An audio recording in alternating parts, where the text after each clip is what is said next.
Now, Egypt was divided into two parts. Down the lowland of Egypt, they call Lower Egypt, and it's what feeds right into the Mediterranean, the Nile coming through it. But if you travel south, going upriver, you come to the high places at Aswan, and the land rises up to a high plateau. In those ancient days, that was called Upper Egypt. So you have the Upper Egypt and then Lower Egypt. Now, Lower Egypt was all farmland. Joseph's Pharaoh ruled Lower Egypt, but he did not rule Upper Egypt. That was a different Pharaoh up there. And up there, those people were herdsmen, kept cattle. The two were separated, did not fit together or work together. Why? Because before there was barbed wire, you can't keep cattle and plant crops because the cattle come in and eat up all your seedlings and so forth. You have to keep them separated. It was only through the miracle of Joseph's intervention that this Pharaoh was blessed to finally become the king of the double Egypt, both Egypts.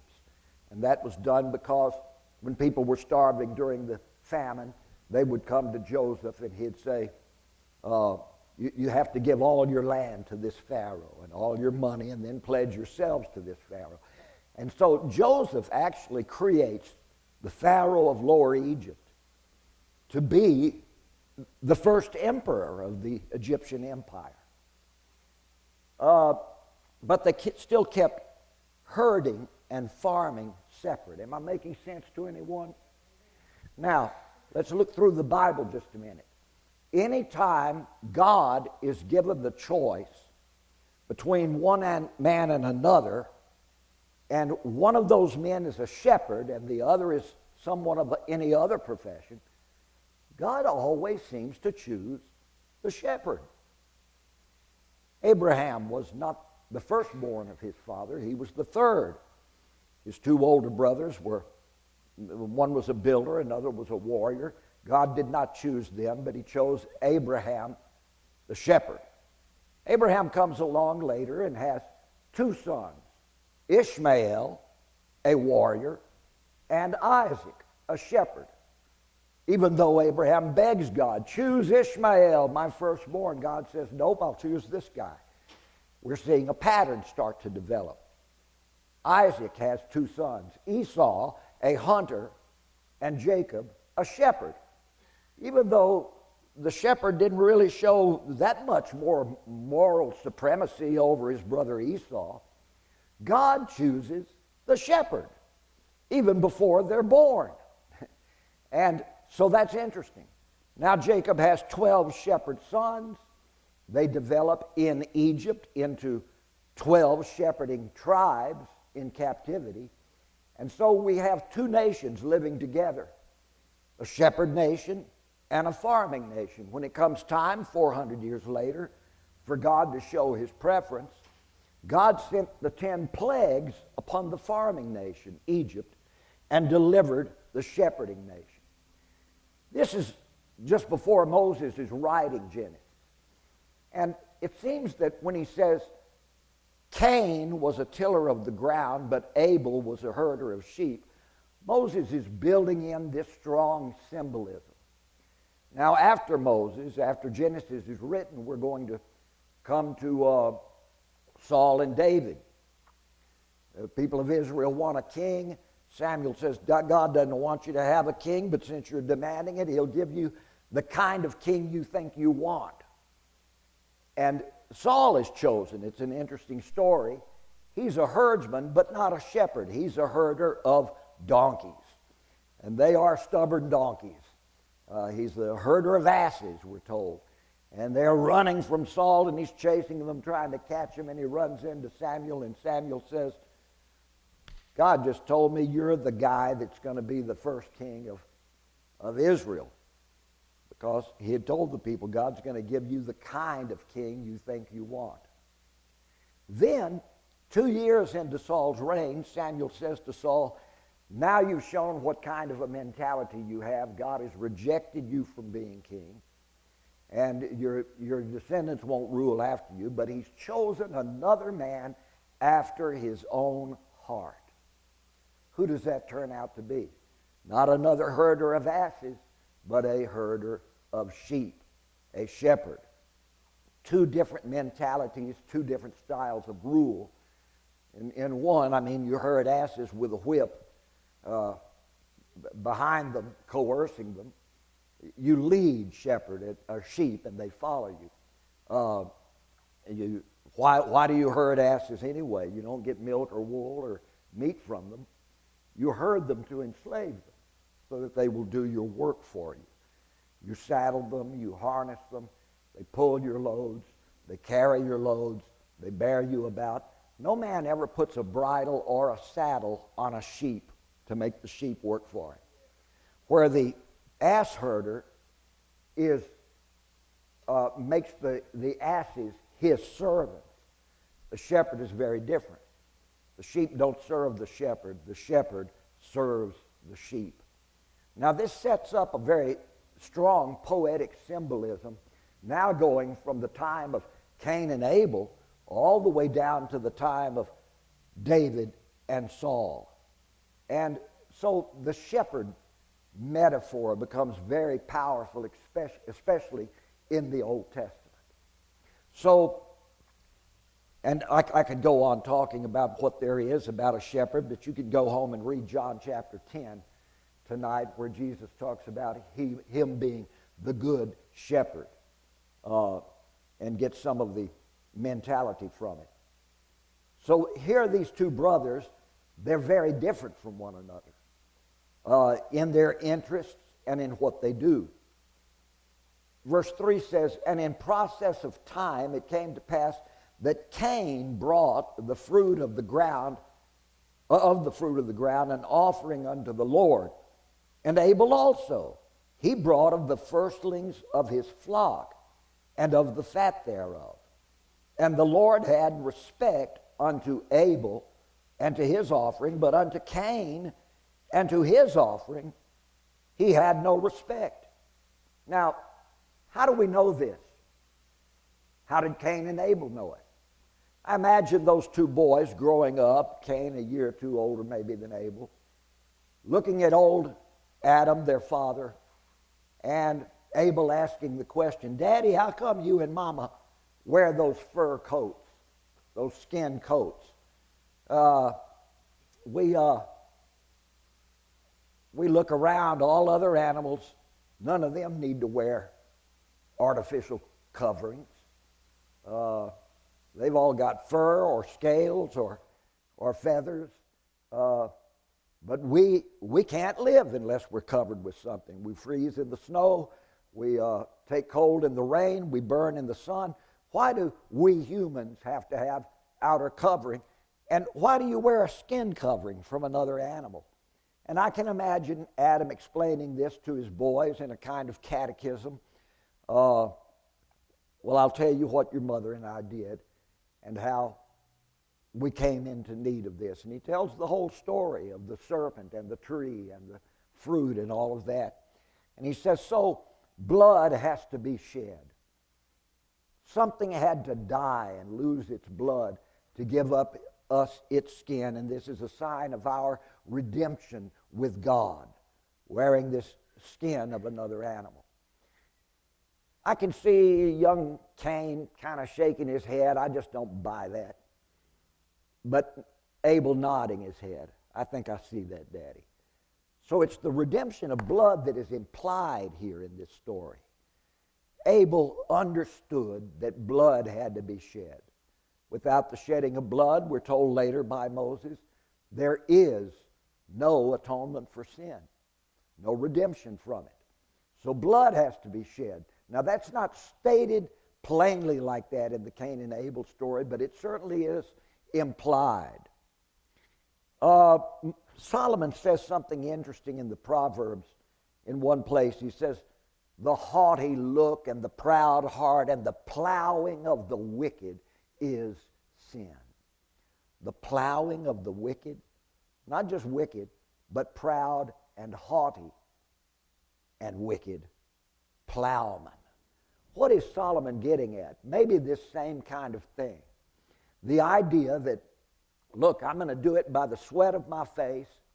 I'm going to redeem myself. I'm going to dig in the dirt with my own works. I'll not only pour out sweat, but I'll also produce a harvest. It takes a year to do it in this earth that God has cursed, and hard work. And I'll get it, and I'll bring everything I reap and pile it up on an altar and burn it up unto God. He must be pleased with my works. I've done it my way. I've proven my worth to God. Abel has a very different attitude. Not the plowing of the wicked with the high look and the proud heart and wickedness. Abel says, I'm going to take one of these little lambs that I've nurtured, called it by name. It trusts me. It loves me. I'll bring these lambs. It says he took of the firstlings of his flock, so it's plural apparently.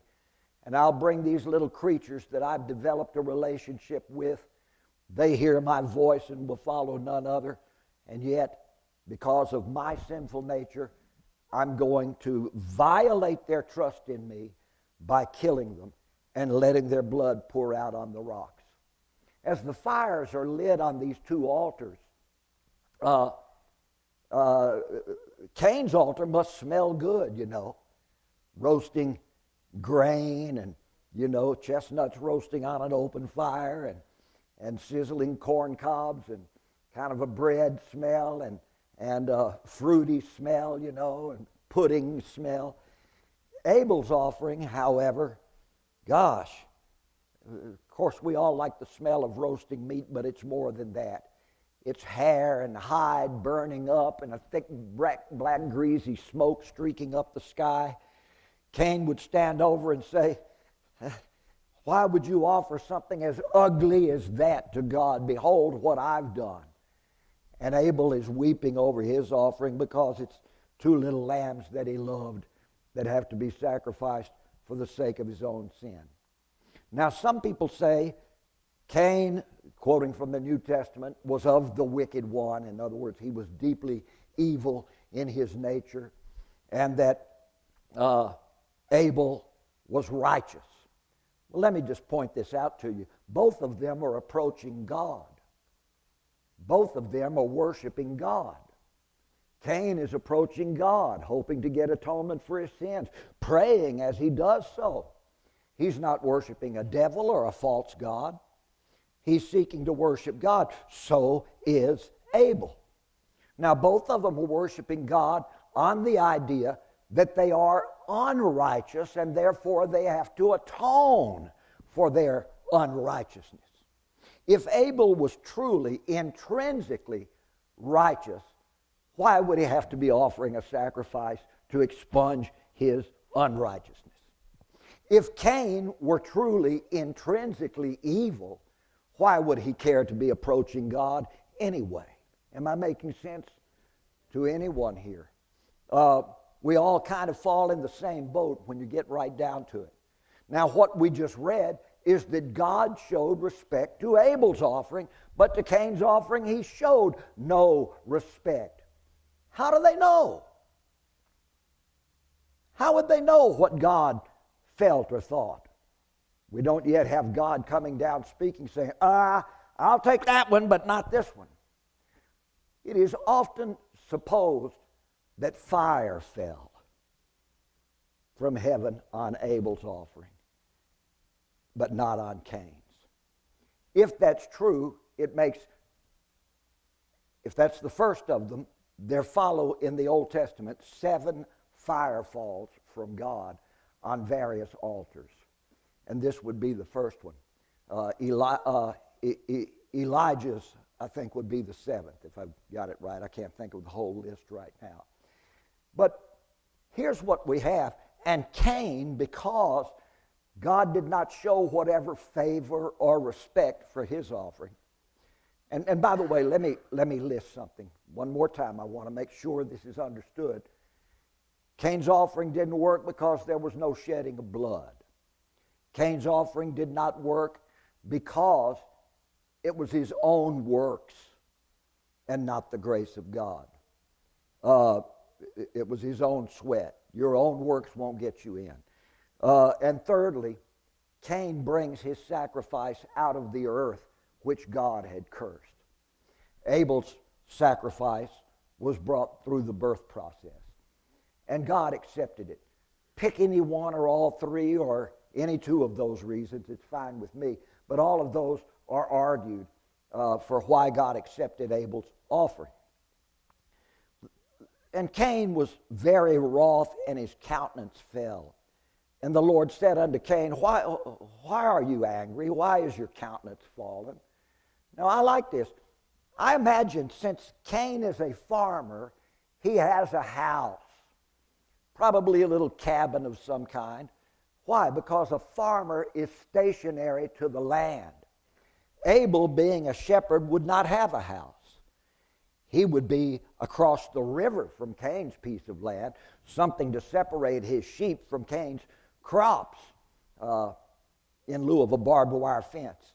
And Abel would live in a tent because he's got to travel his sheep about in different places on some kind of annual humanstrance, which is a shepherd's word. It means taking the sheep to different levels of ground in different seasons.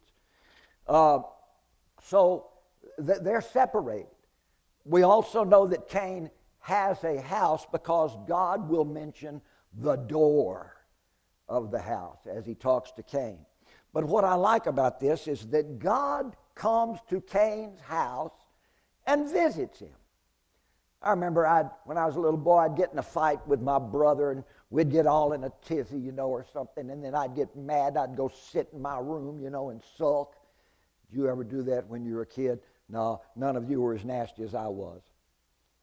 And my daddy, I'd hear him coming down the hall. He was a polio victim and had to drag his feet. He'd get home from work, and Mama would say the boys had a fight or something, And after a while, I'd hear my daddy coming down the hall, and he'd knock on my door and come in.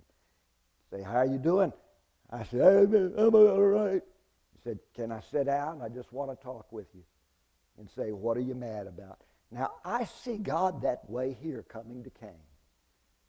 Why are you angry?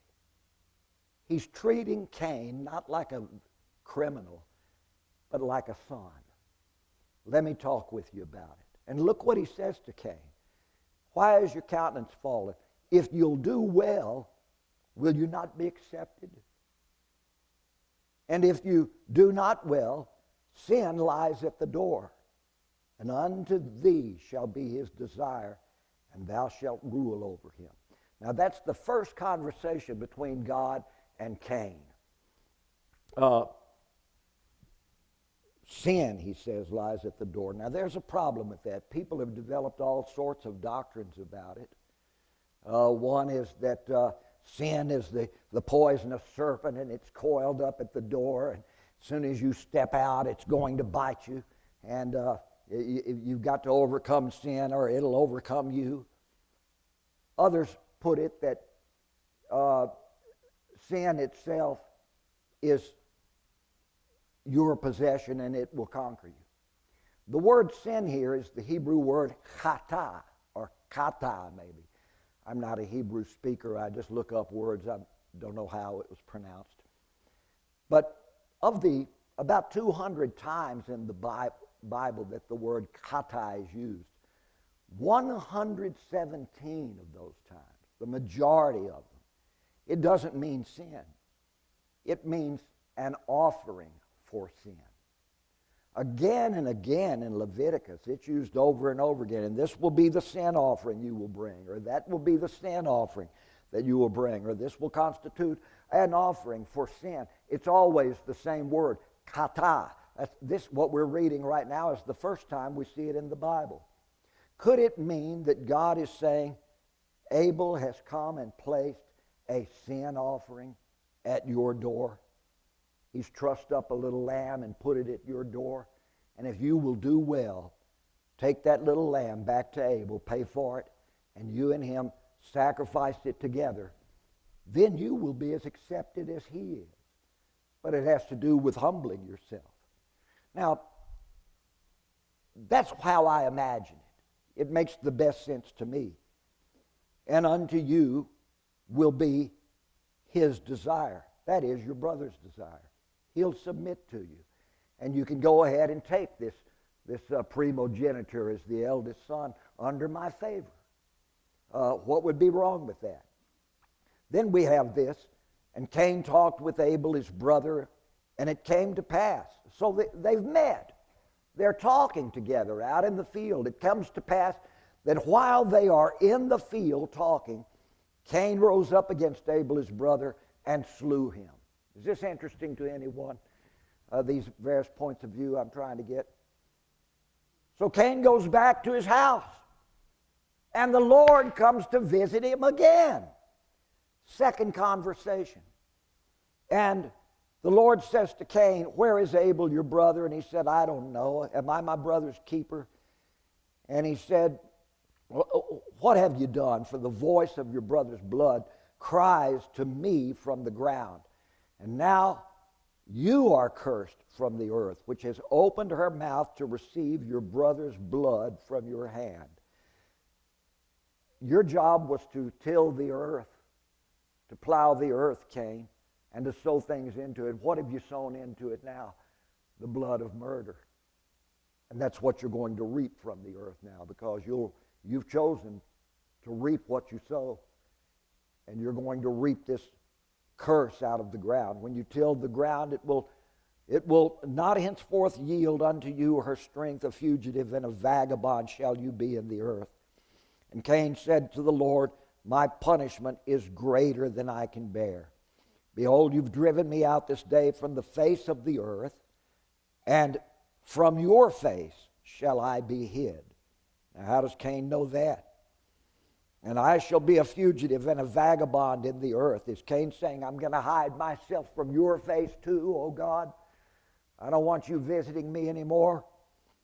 And it'll come to pass that everyone who finds me will slay me. Well, we'll get to that in our next talk. Who are these people who come along later, whom Cain will be terrified at? And the Lord says unto him the last words, therefore whosoever slays Cain, vengeance shall be taken on him sevenfold. And the Lord set a mark upon Cain, lest any finding him should kill him. Now, I've let my screen die here. Take me just a minute to open it up. Anybody got a comment to make as I'm doing this? Yes, Stephen.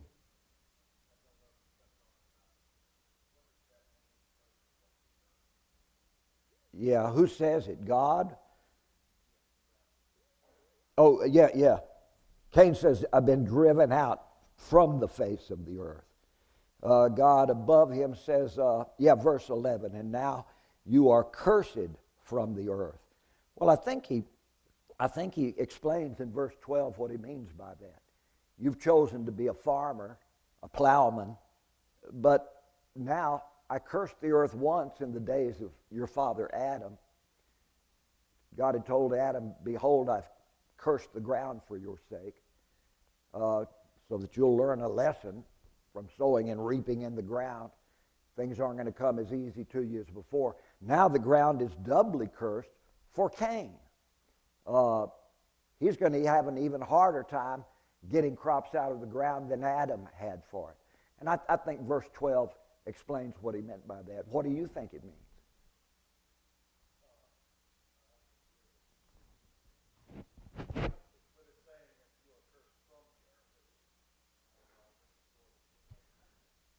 Well, in verse 14, Cain says, I'm driven out from the face of the earth.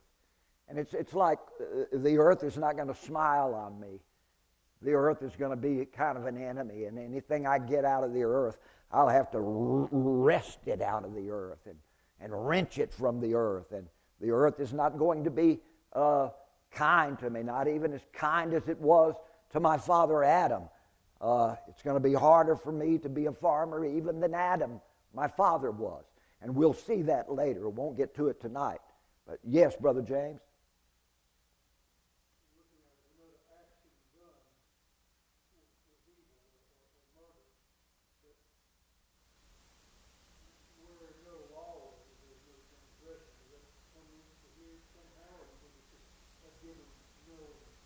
Well, okay, so Cain didn't have any scriptures to read. He didn't have the law of Moses read yet. But you know what he did have? Was visits from God himself. He had Adam to talk to. He had plenty of law and reasoning taught to him. He also had his brother Abel's example. If these were the only people on earth, Cain still had enough. And he's got God himself coming and visiting to him in his recalcitrant state and in his murderous guilt. God continues to visit Cain. So,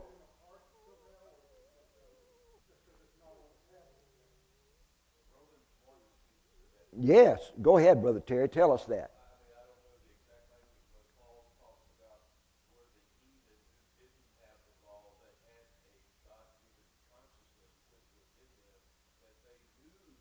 Eternity was in their hearts. Yeah.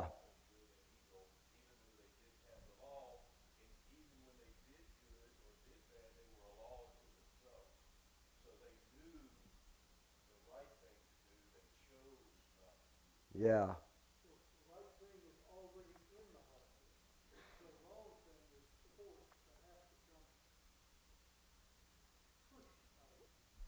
Yeah, you can put it that way.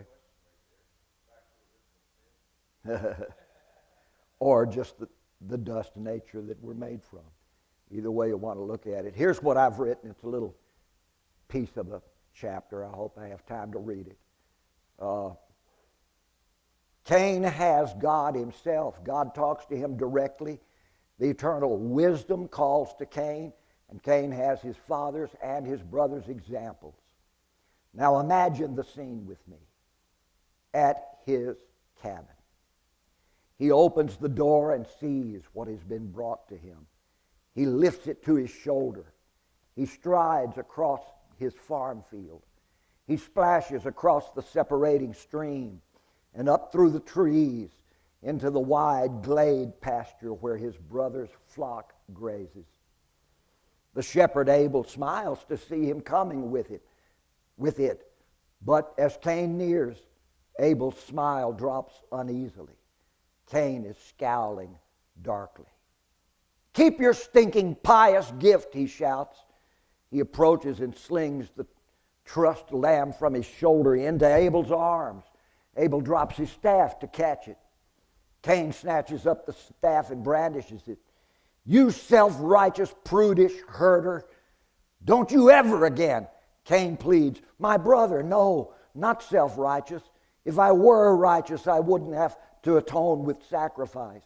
I'm not a better man than you. It's not that. I just hoped that you might like to. I'll show you what I like to do. How about this?" He swings the staff full length at Abel's head. The end of it smashes at the left temple, crushing deeply into the eye socket. Abel falls to the right. His jerking hands drop the lamb. It smacks to the ground at its shepherd's twitching knees, bawling out, bruised. "And how do you like this?" He bashes Abel's head twice more, screaming, "And this! And this!" The lamb bleats loudly. He beats its brains out with the bloodied staff. "And now I sacrifice it, brother. Now I sacrifice it. Now, how does this satisfy you? Father, and you, are you satisfied with it now? You. He stops hitting the lamb. He pauses. He whispers, "And you." He stares at the gory pulps. He wheezes, breathing fury, gasping out something into the world. He does not know or think what it is. It is war.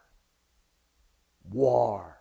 Man's inhumanity against man, now unleashed from its snapped tether, loping yellow-fanged and drool-tongued into the trees to plot its next bloody rampage.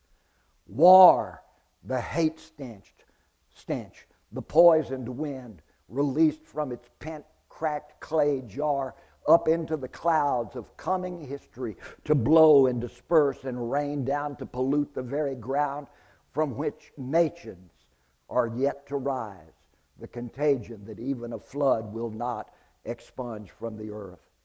War, hideous at birth, the ugly child murder, born and begotten of hate rage, dropped already crawling to lick at the sticky blood and grin with sharp teeth, already growing, up and walking, stalking to the tree line, rising and expanding even as it plods, nourished upon mere envy and anger and hatred, laughing and tossing its now hairy ogre arms at the sky, the monster made of man's worst, disappearing into the shades to feed upon what rottenness it finds until it emerges as the cudgel-wielding giant that will leave behind in every path it trudges the tortured bodies of 10,000 times 10,000s of hard, brave young men, violated women, screaming, terrified children, and kings and governors who will pet it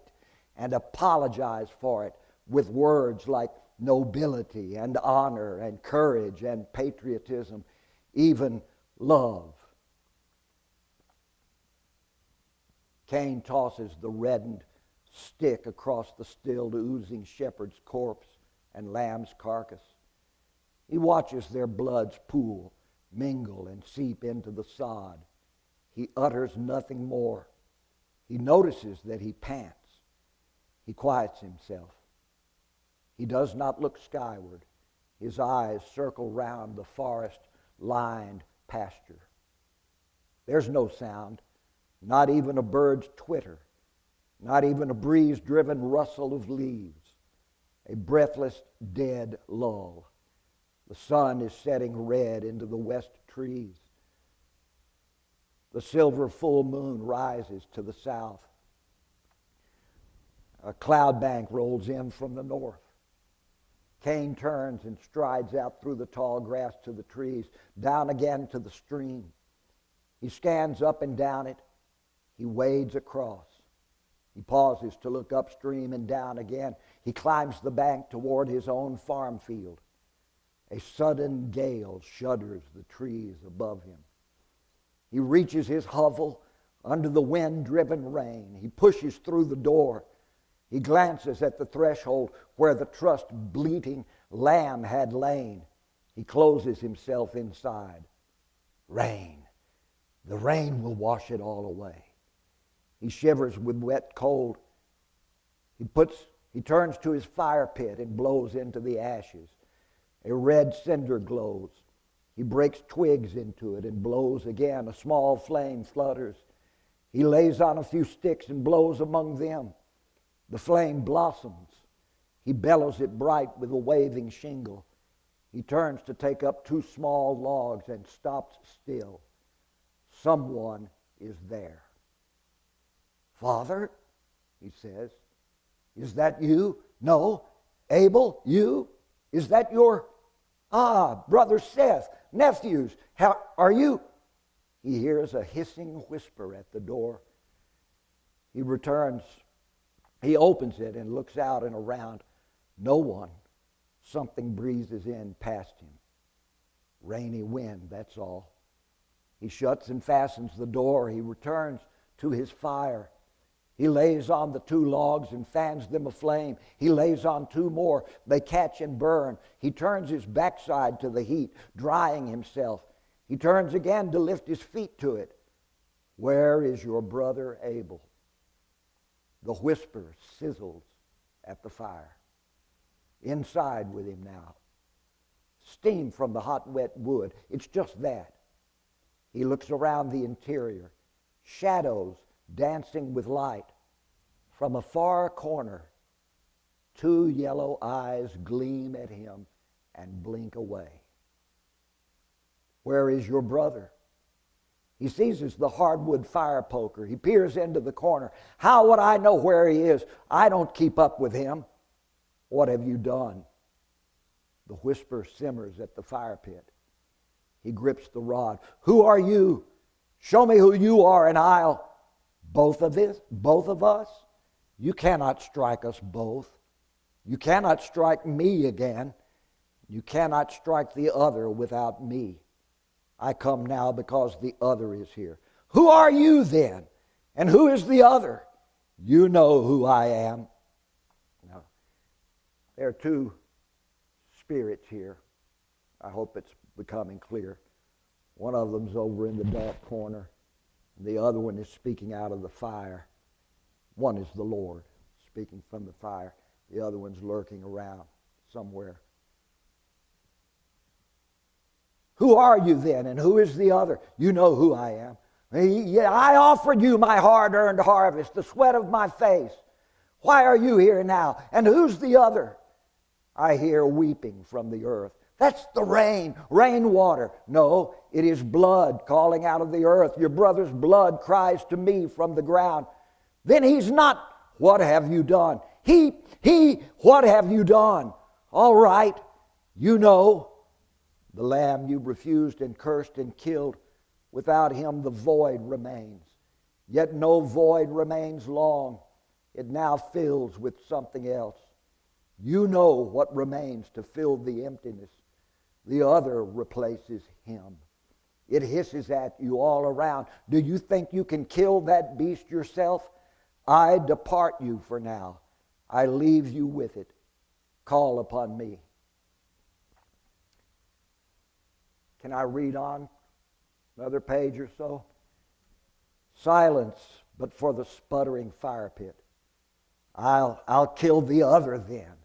I've always known that I will. I work hard. I'll show you what I can do. You disdained what I offered. How do you like what I offered today then? Will that satisfy you? Is that enough blood for you?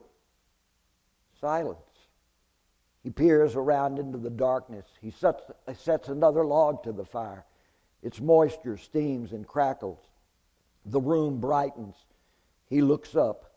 The two wide-set gleams flash at him from the second corner. He raises the poker. A log spits in the fire. The thing whispers. The very earth curses us now.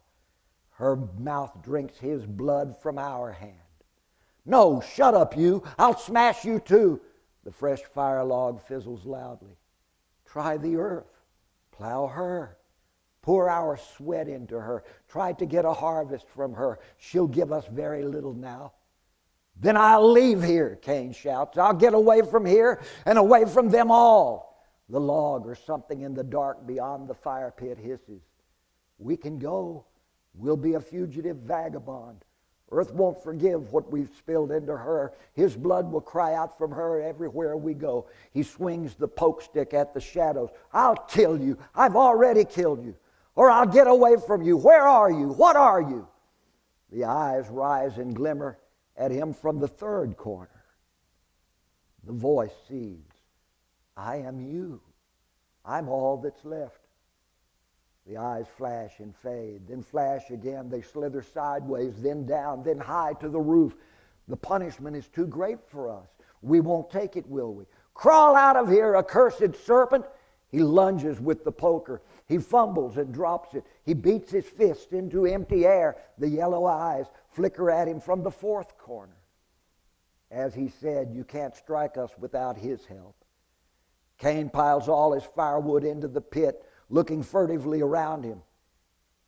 The hut glows alight in the high flames. I'll see you now. I'll kill you, he mutters. I'll find you, O worm, O dragon. He shouts at nothing. The flames rise higher. The roof peak scorches and sags. He stamps around the floor shouting, you can't turn Mother Earth's face from me. Oh no, she'll hide me from you. If I'll be a vagabond fugitive, I'll at least have her to hide me. Let them come. Let them try to find and kill me. Smoke has filled the hut. Blazing roof timbers collapse upon him.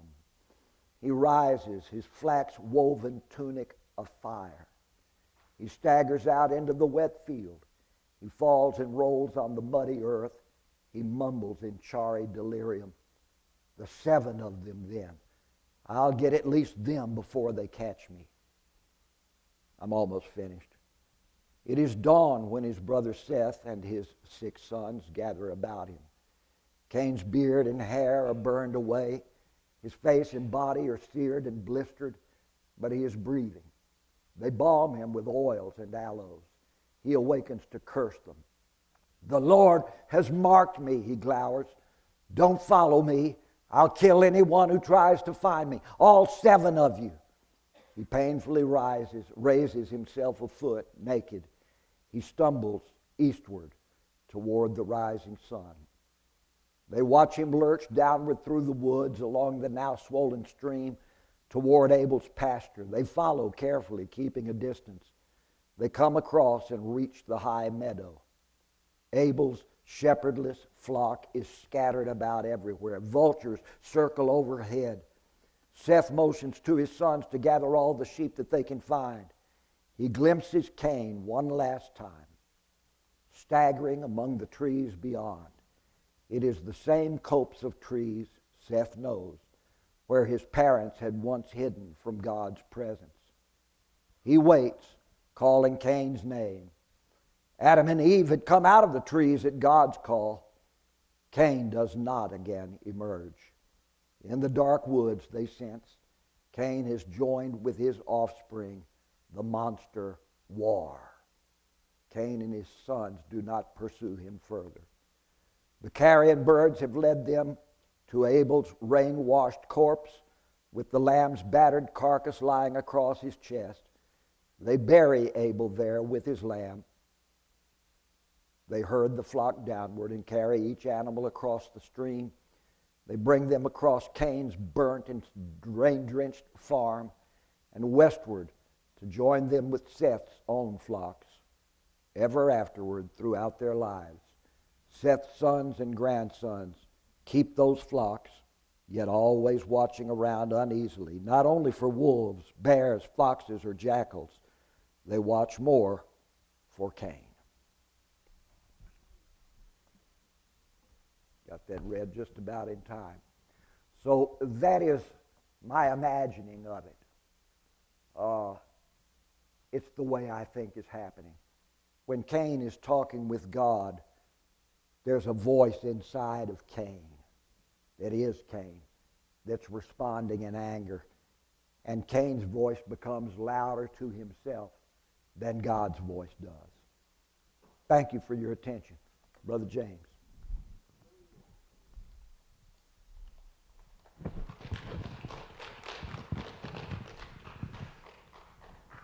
You ever imagined it like that? Let's go ahead and stand to our feet. Boy, I was sitting there with 10 questions while you were reading it. Did anybody else come up with any questions while he was reading through that? Many. Well, so maybe next time, start right there with questions. Yeah, is that okay? Okay, yeah. I got questions. Hallelujah, Father. We love you. Thank you for your word tonight. Thank you for being here with us in spirit, Lord. And we ask as we walk out these doors, you ever want a safe ride home and bring us back here again this Sunday to worship you. In Jesus' name, amen. God bless you. Have a good rest of your Wednesday.